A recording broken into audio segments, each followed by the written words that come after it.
আসসালামু আলাইকুম। দেশ বিদেশ টিভি থেকে হুসেন বলছি। আমার চ্যানেলে সবাইকে স্বাগত। বাংলাদেশের রাজনীতিতে আওয়ামী লীগ খুবই বেকায়দায় অবস্থায় আছে এখন। তাদের অনেক নেতা বিদেশে চলে গেছেন, কেউ আত্মগোপনে, কেউ জেলে, এবং শেখ হাসিনা নিজে ভারতের দিল্লিতে আছেন। এবং ভারতের অনেক নেতা, বাংলাদেশে অনেক নেতা ভারতে আছেন, বিশেষ করে কলকাতায়। এখন ভারত বাংলাদেশের সাথে খুব ভালো সম্পর্ক ছিল শেখ হাসিনার আমলে, কিন্তু ডক্টর ইউনূসের আমলে এসে এই দুই দেশের সম্পর্ক একটা তলানিতে চলে গেছে। এবং এখানে বড় একটা ইস্যু হচ্ছে শেখ হাসিনা ইস্যু। শেখ হাসিনাকে এই সরকার ফেরত চেয়েছে, কিন্তু এই সরকার, ভারত সরকার, এখন আর কোনো জবাবই দেয় নাই। এবং অনেকেই মনে করেন তারা ফেরত দেবে না, এবং যদি জবাব চায় তারা একটা লামসাম একটা জবাব, একটা যুক্তি দাঁড় করিয়ে দেবে। এখন এই বিষয়টি নিয়ে এটা বুঝতে পারে বাংলাদেশ সরকারও চুপচাপ আছে, তারাও কিছু বলছে না। এখন আওয়ামী লীগ চাচ্ছে যে তারা আবার ক্ষমতায় ফিরে আসতে। তারা মনে করে যে শেখ হাসিনা এখনো বৈধ সরকার, এবং ডক্টর ইউনূস অনেকটা জোর করে বসেছেন। এখন এই বিচার কে করবে? এখন ভারত সবকিছু জানে, এবং ভারতের প্রায় সকল দলই শেখ হাসিনার সাথে ঘনিষ্ঠতা রয়েছে। কংগ্রেসের সাথে রয়েছে শেখ হাসিনার সোনিয়া গান্ধী, এদের সাথে পারিবারিক সম্পর্ক। মোদির সাথে খুব ভালো সম্পর্ক। কমিউনিস্ট পার্টি, মমতা বন্দ্যোপাধ্যায়, সবার সাথে সম্পর্ক। এখন আওয়ামী লীগ মনে করে যে ভারত তাদের জন্য কিছু করবে, এবং ভারতও যে চেষ্টা করছে না তা না। ভারত প্রথম কথা হলো যে আওয়ামী লীগের নেতাকর্মীদের তারা জায়গা দিয়েছে থাকার জন্য, শেখ হাসিনাকে ভিআইপি অতিথি হিসেবে রেখেছে তারা। এখন মোদি এবং ট্রাম্প, তারা দুইজনের সম্পর্ক একটা ইম্পর্টেন্ট বিষয় এখানে। এবং আমরা সবাই জানি যে ট্রাম্পের সাথে মোদির একটা ভালো ঘনিষ্ঠ সম্পর্ক রয়েছে। ট্রাম্প এবং মোদি উভয়ই নিজেদেরকে বন্ধু মনে করেন, এবং কয়েকদিন আগে মোদি এবং ট্রাম্প তারা টেলিফোনে কথা হয়েছে, এবং মোদি স্ট্যাটাস দিয়ে বলছেন ট্রাম্পকে তিনি বন্ধু সম্বোধন করেছেন, এবং বলেছেন যে দুই দেশ নিজ নিজ দেশের স্বার্থ, আন্তর্জাতিক ইস্যুতে একসাথে কাজ করবে। এবং গত মঙ্গলবার আমরা দেখলাম যে ট্রাম্পও একটা স্ট্যাটাসে বলছেন যে ফেব্রুয়ারিতে মোদি আমেরিকা সফর করতে পারেন।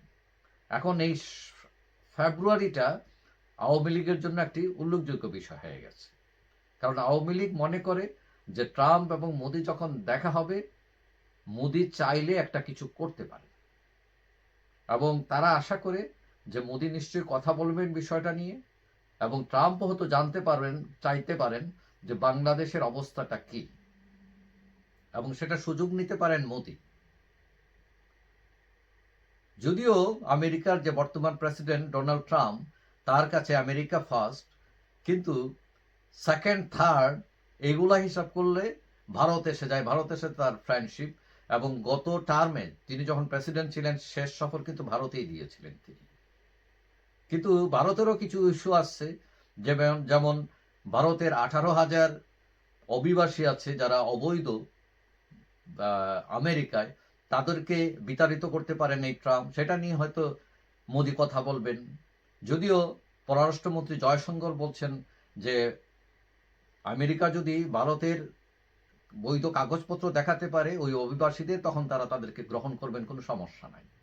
তবে জয়শঙ্কর বলছেন যে ভারতে আমেরিকান ভিসা পেতে অনেক দীর্ঘ সময় লাগে, যার ফলে ব্যবসায়ীরা, পর্যটন যারা করতে যান, তারা অনেক ক্ষতিগ্রস্ত হচ্ছেন। দীর্ঘ সময় কেন লাগবে? মানে দুই দেশের মানুষের মানুষের সম্পর্ক, এবং আশা করা যায় এগুলো হয়তো তারা সলভ করবেন। আর আওয়ামী লীগের সবচেয়ে বড় আশা হচ্ছে যে মোদি ট্রাম্পকে বোঝাবেন যে শেখ হাসিনা হচ্ছেন বৈধ সরকার, ডক্টর ইউনূস অবৈধ সরকার, এবং ডক্টর ইউনূস হচ্ছেন ডেমোক্রেট পার্টির ফ্রেন্ডশিপ তার সাথে আছে। তিনি হিলারিকে বড় ফান্ড দিয়েছিলেন, টাকা দিয়েছিলেন তার ইলেকশনের সময় ট্রাম্পের বিরুদ্ধে। যদিও এটার সত্যতা নিয়ে প্রশ্ন আছে, কিন্তু বাজারে এটা খবর আছে। এবং আওয়ামী লীগ মনে করে ফেব্রুয়ারি হচ্ছে তাদের জন্য বেস্ট অপরচুনিটি। এবং কেউ কেউ মনে করছেন শেখ হাসিনা হয়তো ইতিমধ্যেই মোদিকে এই ব্যাপারে ব্রিফ করেছেন যে তাদেরকে তিনি কিভাবে সাহায্য করতে পারেন, এবং এর আগে আমরা দেখেছি যে আওয়ামী লীগের নেতা বাহাউদ্দিন নাসিম তিনি একটা ইন্টারভিউতে বলেছেন যে ভারত চাইলে কূটনৈতিকভাবে আমাদেরকে সাহায্য করতে পারে। তো কূটনৈতিক মানে কি? মানে ওইভাবেই বিভিন্ন দেশকে হাতে আনে দেওয়া, এবং এটার অন্যতম হচ্ছে আমেরিকা, কারণ আমেরিকা হচ্ছে এখন বিশ্বের মোড়ল, তারা যেটা চায় সেটাই হয়, ব্যাপারটা এরকম। এখন আওয়ামী লীগের আশা এখন ফেব্রুয়ারির দিকে তারা তাকিয়ে আছে মোদির দিকে, যে কিছু হয় কিনা। তবে অনেকে মনে করছেন আওয়ামী লীগ যেরকম আশা করছে সেরকম হয়তো নাও হতে পারে, কারণ সবাই ওই যে ইয়ানসি সবাই নিজের স্বার্থ দেখে, নিজেরটা হয়ে তারপরে অন্যেরটা। তারপরেও হয়তো অনেকে মনে করেন যতটা আশা করছেন ততটা না হলেও তিনি যদি একটা ব্রিফ দেন মোদিকে, তাহলে ট্রাম্প সেটাকে হয়তো পজিটিভ হিসেবে নিতে পারেন এবং আওয়ামী লীগ এক স্টেপ এগিয়ে থাকতে পারে। যাই হোক, সবাই ভালো থাকবেন। আশা করি দেখা হবে অন্য কোনো ভিডিওতে ইনশাআল্লাহ। আল্লাহ হাফেজ।